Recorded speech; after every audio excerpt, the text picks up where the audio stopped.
Bizarre Brain Comics. Wonder Woman! Wonder Woman!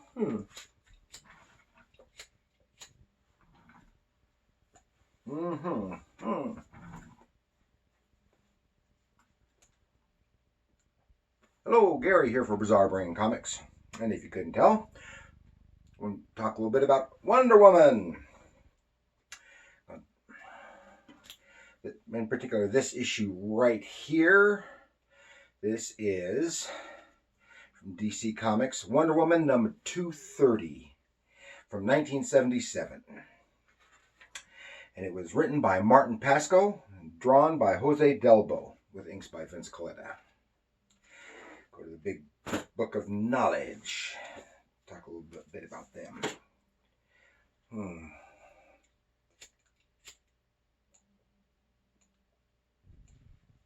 Didn't want to light very well. Okay, Martin Pasko. Martin Pasko from born 1954 to 2020. So just about a year ago we lost him. He was a Canadian TV screenwriter and comic book writer, and he was born Jean-Claude Rochefort. For 3 decades, he wrote superhero comics for DC, including Superman and Wonder Woman, among others. He also wrote Superman in other media, such as television and for newspaper strip for the Tribune Media Services. He also revamped Dr. Fate in 1975. And some of his TV credits include Buck Rogers, Thundarr the Barbarian, The Incredible Hulk, Fantasy Island, The Twilight Zone, and many others. And our penciler is Jose Delbo. He's an Argentine artist, born in 1933. And at 16, he started working in comics on the Argentine series Pancho Negro. His early U.S. work was on Billy the Kid for Charlton Comics, plus many TV tie-in comics for Dell and Gold Key. He started working for DC in 1969 on The Spectre, number 10. And he worked on Wonder Woman from issue number 222 in 76 to issue 286 in 81. And in issue 268 in 1980, he and writer Jerry Conway introduced a new version of the Cheetah. He worked on numerous other DC titles until 85, moved to Marvel, and there drew stuff like Thundercats and Transformers. And that's that. And the reason I mentioned the Cheetah thing there is because the title of this is The Claws of the Cheetah. Cheetah is the villain in this particular story. But this is not the same Cheetah. This Cheetah is, her name is Priscilla Rich. And she is the first Cheetah. And if you happen to have seen Wonder Woman 1984, you know that the Cheetah was one of the villains in that. That was Barbara Minerva, completely different version of the Cheetah. So let's get into it. Take a look at Wonder Woman, Wonder Woman. Wonder Woman. Yes, there is Wonder Woman. And you can tell by that poster behind the two fighting figures. It's as an ad for war bonds. Places it squarely in World War II. During this time, in 1977, we had the Wonder Woman TV show on, and the first season of that was set during World War II. So this, and here's another one, just to show you another one also. By this, I think it's a different writer, but same artist. Was set during World War II, which places it squarely in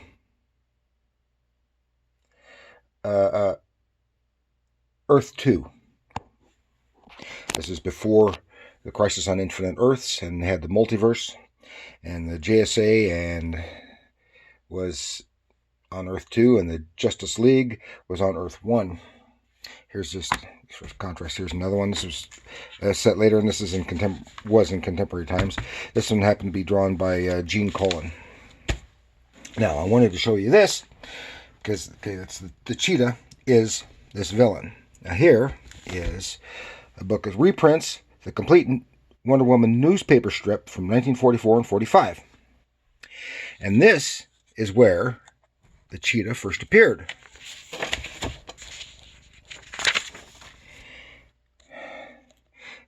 Completely different style of art. There you see the Cheetah. This is part of her first appearance from the newspaper strip. And then they rolled her over into the comic books. Okay, here we go. Splash page. You are cordially invited to witness the death of Wonder Woman at the hands, or more specifically, the claws of the Cheetah. So I'll go through this kind of quickly. Here we are at a state banquet at the White House with President Roosevelt. Here is this lady here, attractive lady, is Priscilla Rich, who she has a dual personality. This is her. The Cheetah is another personality which takes over sometimes. And here we are. Here's Steve Trevor and Diana Prince. They're also in this dinner. And this guy who is supposed to be some kind of commentator, and he kind of goes nuts, starts ranting at Roosevelt, and draws a sword from his cane and attacks. He's going to attack Roosevelt.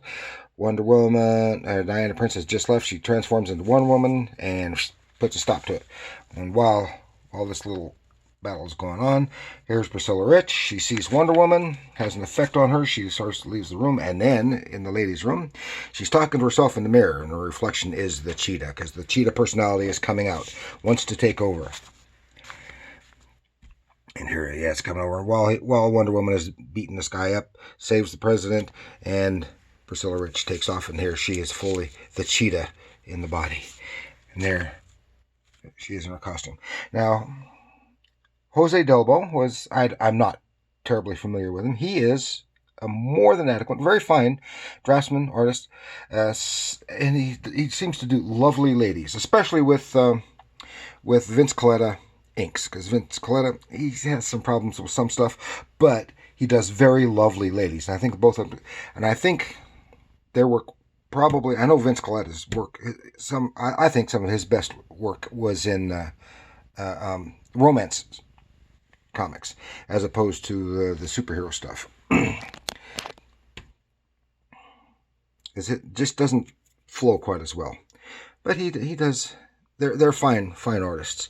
And here she is, Cheetah, going to take over this boat on the Potomac River, and this is just to get Wonder Woman, because Wonder Woman's going by in her invisible plane. Here's the bullhorn, which is the whole reason she had the bullhorn, and she dumps down, and the two engage in combat, and she shoots her new claw shooter gizmo, but of course bullets and bracelets deflecting them, and then so Cheetah knocks. Now that's a real nice figure right there with the Cheetah. In fact, this is here, her reclining. That's a real nice figure too. Very, probably more than adequate, and good storytelling, visual storytelling. It's a very lovely face right there. And she gets bopped in the head because she's hampered by the water. Gets bopped in the head by one of these claws. No serious injury, just knocks her out. But that was her plan. She has these special contact lenses, the Cheetah does. And so she's looking, she deduces that Wonder Woman's secret identity works somewhere in the War Department because she's so closely affiliated with Steve Trevor. And how she even knows that Wonder Woman has a secret identity is beyond me, because why would you necessarily think she does? Here she spots Diana Prince with a mark on her forehead that she can only be seen through her special contact lenses. So she sets up a trap. Wonder Woman is supposed to make an appearance and going to be filmed. And she sets up a bomb in the camera that's supposed to blow up and kill Wonder Woman. Because for some reason, Wonder Woman triggers the Cheetah, because she's got to be the prime predator. There's another real lovely face. Oh, well drawn. Nice backgrounds. Look at the nice detail. Nice detail of the roses and everything. So she makes Priscilla figures out when she comes back to herself. She figures out the plan because the cheetah had written her plans down in a diary. She figures out what it is. Oh my gosh, she's got to stop this. So she hypnotizes Diana Prince when she comes to check something out, and hypnotizes her and makes her forget that she is Wonder Woman. So Wonder Woman is missing for days. Steve and Diana, they're all wondering why they haven't seen anything or heard anything of Wonder Woman. She doesn't show up for this thing, but Steve goes and he says, well, Wonder Woman can't be here, but I'll do it. He said, okay. So Priscilla realizing that this will kill Steve Trevor, doesn't want an innocent death on her hands, takes Diana aside and reminds her that she is truly Wonder Woman, makes her see that she is the cheetah and what's going on. She gets her memory back. The spin isn't as spectacular as in the TV show.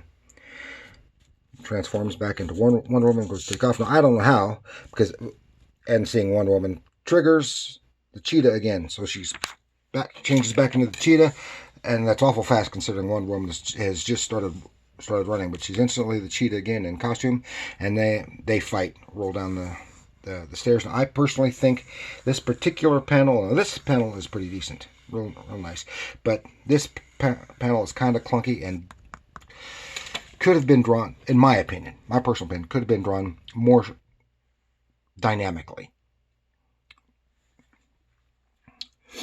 So knocks her down. Wonder Woman kind of takes out the cheetah, rushes out, and just as the bomb's about to go off, saves Steve, smashes in. Now, that's a real nice figure of Wonder Woman right there, and it's pretty dynamic. I think part of the reason to get at this time, some of these artists at this time did Wonder Woman is because they drew very lovely female figures and had good storytelling. He picks up the camera, heaves it out, and then blows up and saves Steve, gets her magic lasso and plunks the cheetah, knocks her out again, and then lassos her. Takes control. The cheetah is defeated. Wonder Woman is back.